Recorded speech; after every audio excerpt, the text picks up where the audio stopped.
LiberalViewer presents.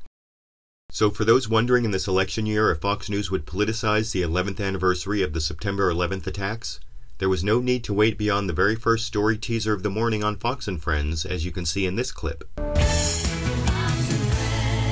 Good morning, everyone. Today is Tuesday. It is September 11th, 2012. I'm Gretchen Carlson. Thanks so much for sharing part of your day with us. 11 years ago, after the attack on America, the president calls for a moment of silence, but he does not call for the word God.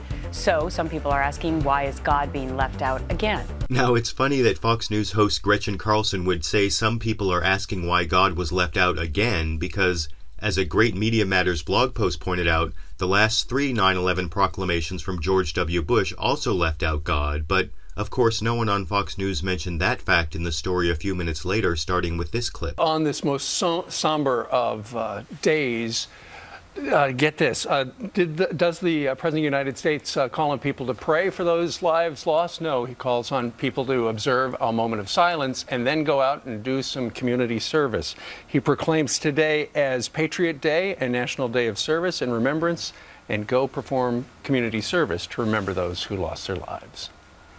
He does say at the end of it that he signs it on the 10th day of September in the year of our Lord, 2012, so God is mentioned there, but no mention of the word God anywhere in his message to the American people. That was just awful and completely misleading because, again, as pointed out by Media Matters, the previous week President Obama had already issued a proclamation that Friday, September 7th through Sunday, September 9th would be National Days of Prayer and Remembrance, and President Obama specifically mentioned God, but what may have been the most dishonest part of that Fox & Friends presentation was the way the host decried the politicization of 9/11 as they were politicizing 9/11, as you can see in the continuation of that clip here. And I do think that I do think it's important. I think it's interesting that they're saying no politicians are going to speak. I heard Jim Richards in Fox & Friends first say that's not good, but I think it's also good just to keep politics out of this in this election year. I think that was the mayor's intention. I think that's a great idea.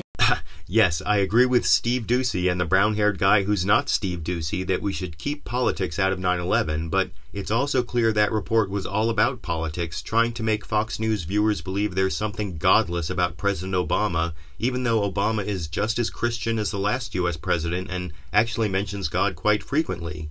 At least that's what I think, but I want to know what you think. Was Fox News deliberately trying to make President Obama look godless? And to question that whole premise, should the president of a secular government mention God at all or proclaim any national days of prayer and remembrance? YouTube, you decide.